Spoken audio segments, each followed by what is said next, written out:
stuck in la la land. I feel like the overstimulation we subject ourselves to is the cause and result of one of the biggest issues in the modern world. And that, ladies and gentlemen, is short attention spans. Now, some people are naturally born with short attention spans, while others develop that kind of thing over time. Me personally, I think I'm kind of in the middle when it comes to that. Like, if someone is talking to me about a topic I'm not interested in, 9 times out of 10 in my head, I'm daydreaming about something completely different. And it's always been that way, but now, because of technology, it has gotten worse. Now, everybody always likes to judge those who are addicted to drugs, sex, and gambling, but no one talks about the addiction we have to our phones. Like, we're all addicted to some. I don't care if you think your addiction is good or bad, because addiction is addiction. Short attention spans are a result of technology, smartphones, and the internet. Specifically, social media apps like TikTok. And the reason why I'm pointing TikTok out is because of their short-form content style. If you aren't familiar, TikTok is a video-based short-form content social media platform that originally launched September of 2016. But it had its biggest rise in 2020, and that is because we were all cooped up in the house, bored, looking for any way to be entertained and distracted from everything that was going on around us. Okay, I'm bored in the house and I'm in the house bored. Bored in the house and I'm in the house bored. Bored in the motherfucker in the house bored, and I'm bored in the motherfucker in the house bored. During this period of time and further, I took notice to the change in characteristics of certain forms of content that went viral.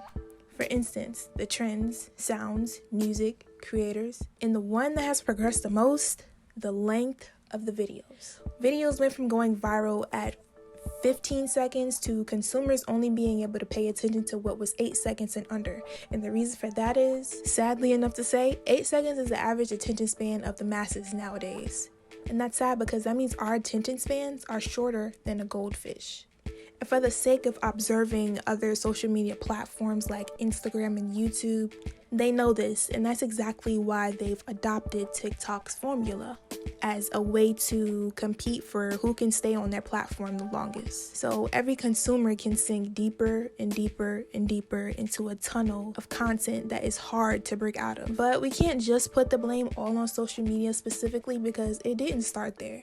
It started when we were granted the ability of easy access to information at our fingertips, which is a gift and a curse.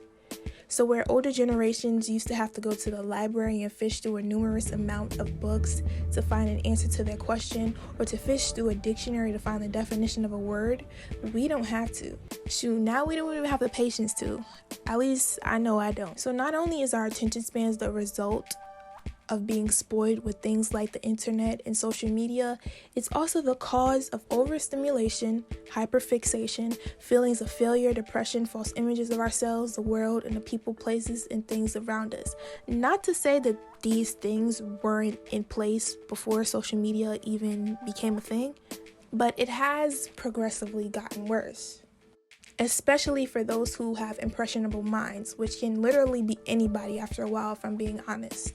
The reason that this is an issue is because there are people who complain all the time about feeling inadequate, suffering from depression, or feeling like they're stuck in a loop of repetition, or stuck in a loop of not being able to focus or get their work done. And I think all of that leads right back to our attention spans, or lack thereof. Because when we continue to scroll and put things off, things we know we should be doing, or scroll as a distraction for whatever it is in our life that we're not happy with, all we do is bury ourselves deeper and deeper into feeling unsatisfied with ourselves. Because at that point, it's like an addiction, a dopamine addiction. An article from Freedom TO states that when we scroll through our feeds, switching between content so quickly, the brain gets a hit of dopamine each time, creating a sort of neurological high. And so does eating good food, sex, gambling, alcohol, and drugs. And with our addiction to social media and all the things I just mentioned, too much of it can be detrimental and dangerous. I'm saying it because I know it happens to me and pretty much everyone I see, honestly. It used to just be the young people, but nope, it's the older too. It's funny because they used to feel like they had one up on us. Like we were in such a bad position because we were so attached to it. You know, making it seem like it's just an issue with the young generation, where really it's a human issue. An issue where people need to feel a connection to something. A need for a hit of dopamine when we feel like we run low, where we'll take anything to make us feel, anything to be a distraction. All in all, though, when it comes to social media and technology, video games, or whatever it may be, there's no flaw in the usage. The flaw lies in our dependency and our unwillingness to detach, because that is exactly what will end up hurting us in the long run. And the Academy Award for Best Picture. La La Land.